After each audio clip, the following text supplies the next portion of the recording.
ഞാനിനി തിണ്ണനിറങ്ങിയാൽ എന്താണ് കുഴപ്പം? 4 വോട്ടിന് വേണ്ടി ഒരു വർഗീയവാദിയുടെയും തിണ്ണനിറങ്ങാൻ UDF പോവില്ല.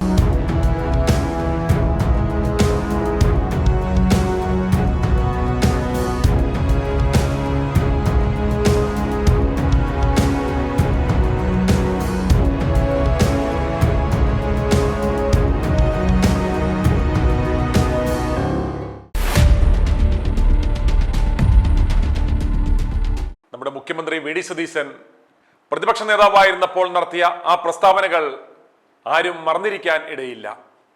ഞാൻ മതനേതാക്കളുടെയും വർഗീയവാദികളുടെയും ഒന്നും തിണ്ണനിറങ്ങുവാൻ പോകില്ല എന്ന് പല വേദികളിൽ അദ്ദേഹം പ്രസംഗിച്ചിട്ടുണ്ട്. ഒരു പരിപാടിയിലും അത്തരം പരിപാടികളിൽ ഞാൻ പങ്കെടുക്കില്ല, ഞാൻ പങ്കെടുക്കുകയില്ല. ഞാൻ ഈ പറയുന്ന ഒരു പരിപാടിയിലും ഞാൻ ഗോൾവാൾക്കറിന്റെ ഒരു പരിപാടിയിൽ ഞാൻ പങ്കെടുത്തില്ല. 2001-ലും 2006-ലും തെരഞ്ഞെടുപ്പിൽ ജയിക്കാൻ വേണ്ടി RSS നേതാവിനെ പോയി കണ്ടു, അദ്ദേഹത്തിന്റെ വീട്ടിൽ പോയി കണ്ടു. ഇനി അതൊന്നുകൂടി ഞാൻ പറയാം, അദ്ദേഹത്തിന്റെ വീട്ടിൽ പോയി കണ്ടു. ഞാൻ അദ്ദേഹത്തെ ഈ വിഷയത്തിലേക്ക് വലിച്ചഴക്കാത്തത് അദ്ദേഹം അത് ആഗ്രഹിക്കുന്നില്ല എന്നുള്ളതുകൊണ്ടാണ്. എനിക്കറിയാം ആരെ പോയി കണ്ടെന്നുള്ളത്. RSSന്റെ സർസംഘചാലകായിരുന്ന പരംപൂജ്യ ഗുരുജി ഗോൾവാൾക്കറുടെ ഫോട്ടോവിന് മുന്നിൽ നിലവിളക്ക് കൊളുത്തിക്കൊണ്ടാണ് അദ്ദേഹം ചടങ്ങിൽ പങ്കെടുത്തത്. അപ്പൊ അദ്ദേഹമാണ് പറയേണ്ടത് എന്തായിരുന്നു അന്നത്തെ വികാരം, ഇന്നെന്താണ് അദ്ദേഹത്തിന് സംഭവിച്ചത്. അതുകൊണ്ട് RSSന്റെ സഹായം പറവൂര് മത്സരിച്ചപ്പോൾ അദ്ദേഹം തേടിയിട്ടുണ്ടോ? വോട്ട് നഷ്ടപ്പെട്ടാൽ വോട്ട് പോകട്ടെ എന്ന് വിചാരിക്കണം. തെരഞ്ഞെടുപ്പിൽ തോറ്റാൽ തെരഞ്ഞെടുപ്പിൽ തോറ്റു പോകട്ടെ എന്ന് വിചാരിക്കണം. മതേതരത്വത്തിൽ തൊട്ട് കളിച്ചാൽ വിട്ടുവീഴ്ചയില്ലാത്ത നിലപാടെടുത്ത് വാക്കു പറഞ്ഞാൽ വാക്കായി അതിന്റെ കൂടെ നിൽക്കണം. ഇരട്ടത്താപ്പ് പാടില്ല. 4 വോട്ടിന് വേണ്ടി ഒരു തെരഞ്ഞെടുപ്പിൽ ജയിക്കാൻ വേണ്ടി കണ്ടവന്റെ ഒന്നും പുറകെ പോവില്ല, തിണ്ണനിറങ്ങാൻ ഞങ്ങൾ പോവില്ല. ഇവിടെ കഴിഞ്ഞ തെരഞ്ഞെടുപ്പിന് ഈ തിണ്ണയിൽ ഇവിടെ വന്ന് ഞാൻ കസേരയിലിട്ട് അവിടെ ഇരിക്കുക, കസേരയുടെ അടുത്ത് നിന്ന്. ഇത് NSSന്റെ സെക്രട്ടറിയാണ്, അദ്ദേഹം ഉണ്ടായിരുന്ന അവിടെ. കഴിഞ്ഞ ഈ തെരഞ്ഞെടുപ്പിന് അതിന് തിണ്ണയിരുന്ന് നിറങ്ങിയില്ല. ഇവിടെ 1.5 മണിക്കൂർ ഇവിടെ ഇരുന്നു. എന്നിട്ട് ഞാൻ ഇവിടുന്ന് അവിടുത്തെ യൂണിയൻ പ്രസിഡന്റിനെ വിളിച്ചു പറഞ്ഞ് ഇതേ സഹായിക്കണം എന്ന് പറഞ്ഞു. ആ യൂണിയൻ പ്രസിഡന്റ് അദ്ദേഹത്തെ സഹായിക്കാൻ ഓരോ വീട് തോറും കയറി ഇറങ്ങി. എന്നിട്ടാണ് അങ്ങോട്ട് ഇറങ്ങി വെച്ച് തിണ്ണനിറങ്ങരുതെന്ന് പറയുന്നത്. എന്താ കഴിഞ്ഞ തെരഞ്ഞെടുപ്പിന് നിയമസഭാ തെരഞ്ഞെടുപ്പിന് മുമ്പ് ഞാനൊരു വർഗീയമായ നിലപാട് ഏതെങ്കിലും കാലത്ത് എടുത്തിട്ടുണ്ടോ? നിങ്ങൾക്കറിയാലോ. അല്ലെ നേരത്തെ ഇതൊക്കെ നേരത്തെ അല്ല, പരസ്യമായിട്ടല്ലേ നിങ്ങളെ പരസ്യമായിട്ടല്ലേ പോകുന്നത്. പരസ്യം എന്റെ വാഹനം കേടായിട്ട് ഞാൻ എന്റെ ഫ്രണ്ടിന്റെ വീട്ടിൽ കൊണ്ട് എന്റെ ടയറിലെ എയർ തീർന്നിട്ട് വേറെ വണ്ടി എടുത്തുകൊണ്ടാണ് ഞാൻ പോയത്. വേറെ വണ്ടി കാക്കനാടല്ല എന്റെ സുഹൃത്തിന്റെ വീട്ടിൽ കൊണ്ട് വണ്ടി എടുത്ത് പോണ്. സിനഡിന്റെ ആസ്ഥാനത്ത് പോകാൻ വേണ്ടിട്ട് വേറെ വണ്ടി പോണതിന്റെ രഹസ്യമാണ്. നിക്ക്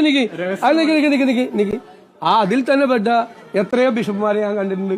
കഴിഞ്ഞ ദിവസം ഞാൻ പോയപ്പോൾ ഞാൻ താമരശ്ശേരി ബിഷപ്പിന്റെ അവിടെ ബ്രേക്ക്ഫാസ്റ്റ് കഴിച്ചിട്ടാണ് വയനാട്ടിലെ പരിപാടിക്ക് പോയത്. എല്ലാ സ്ഥലത്തും പോകാറുണ്ട്. അതിനെന്താ ഞാൻ ഒരു സ്ഥലത്തും ഞാൻ പോകില്ല എന്ന് ഞാൻ എവിടെയെങ്കിലും പറഞ്ഞിട്ടുണ്ടോ? ഞാൻ പറഞ്ഞിരിക്കുന്നത് എവിടെയും എത്തുമെന്നാണ് പറഞ്ഞിരിക്കുന്നത്. ഏത് തന്നെ എവിടെയും എത്തും. ഞാൻ പണ്ട് പറഞ്ഞിരിക്കുന്ന ഒറ്റ വാചകമുള്ളൂ, അത് ഈ സമുദായ നേതാക്കളോടല്ല പറഞ്ഞേക്കണം, രാഷ്ട്രീയ നേതാക്കളോടാണ് പറഞ്ഞത്. അതായത് രാഷ്ട്രീയ നേതാക്കൾ പരിധി വിട്ട് സമുദായ നേതാക്കളെ ആശ്രയിച്ചൊരു കാലത്ത് ഞാൻ പറഞ്ഞിട്ടുണ്ട്. MLA ഇരിക്കുമ്പോൾ എന്താ പറഞ്ഞത്? അവരൊക്കെ നല്ല ആളുകളാണെന്ന് പറഞ്ഞത്. സമുദായ നേതാക്കൾ അവരിയ്ക്കാൻ പറയുമ്പോൾ നമ്മൾ ഇരിക്കാനേ പാടുള്ളൂ, കിടക്കരുന്നു. അത് രാഷ്ട്രീയ നേതാക്കളോടാണ് പറഞ്ഞത്. അവരിയ്ക്കാൻ പറയുമ്പോൾ നമ്മൾ അവരുടെ മുമ്പിൽ പോയി ഇരുന്നാൽ മതി, ഇരിക്കാൻ പറയുമ്പോൾ കിടക്കരുത് എന്ന് ഞാൻ പറഞ്ഞിട്ടുണ്ട്. അതാണ് ഈ വാചകം, മനസ്സിലായോ? ഞാൻ കിടക്കൂലല്ലോ അവരൊന്നും മുമ്പിൽ, ഞാൻ അവരുടെ മുമ്പിൽ ഇരിക്കുമല്ലോ അവരിയ്ക്കാൻ പറഞ്ഞത്.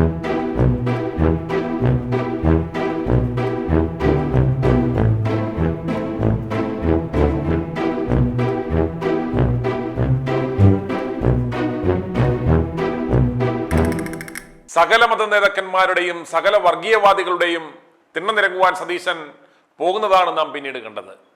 പൊന്നാനിയിൽ പോയത് സൽക്കാരം സ്വീകരിക്കുവാനല്ല, ഭക്ഷണം കഴിക്കാനാണ് എന്ന് പറഞ്ഞതുപോലെ ഇതൊന്നും തിണ്ണനിറക്കമല്ല, വെറും സൗഹൃദ സന്ദർശനം മാത്രം. കുടുംബം കലക്കി പാച്ചർമാരുടെ വരെ അടുത്തുപോയ സതീശൻ എന്നാൽ പെരുന്നയിൽ പോയി സുകുമാരൻ നായരെ മാത്രം കാണില്ല. ഇവർ തമ്മിലുള്ള ഒരു ഗെയിമാണ് ഇതെന്ന് മനസ്സിലാക്കുക. ഈ മന്ത്രിസഭയിൽ തന്നെ എത്ര നായന്മാർ ഉണ്ട്? നായർ സമുദായത്തിന്റെ ആവശ്യങ്ങൾ എങ്ങനെയാണ് സതീശൻ കൈകാര്യം ചെയ്യുന്നത് എന്ന് നോക്കിയാൽ മാത്രം മതി ഇതെല്ലാം ഒരു ഗെയിമാണെന്ന് നമുക്ക് മനസ്സിലാവും. മുഖ്യമന്ത്രിയായി കഴിഞ്ഞാൽ പിന്നെ നമുക്ക് മതമേലധ്യക്ഷനെന്നോ മനുഷ്യദൈവമെന്നോ ഒന്നുമില്ല.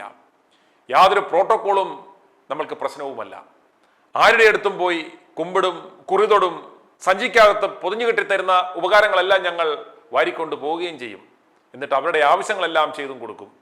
രാവിലെ അമ്മയെ കാണും, വൈകിട്ട് അപ്പനെയും കാണും.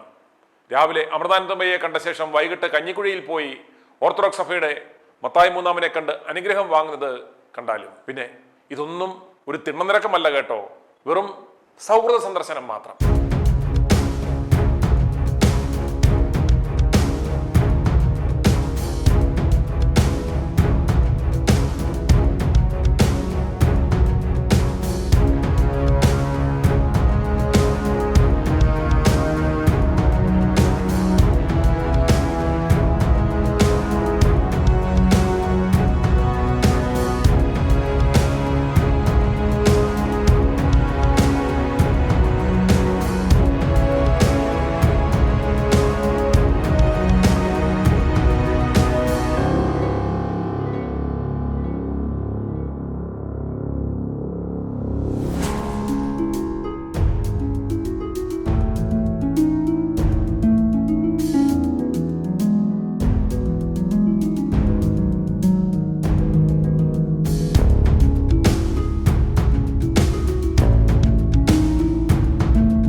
ഇനി ഇവരുടെയൊക്കെ അനുഗ്രഹവും കടാക്ഷവും ഒക്കെ ഉണ്ടെങ്കിൽ മാത്രമേ ഭരണം മുന്നോട്ട് പോകൂ.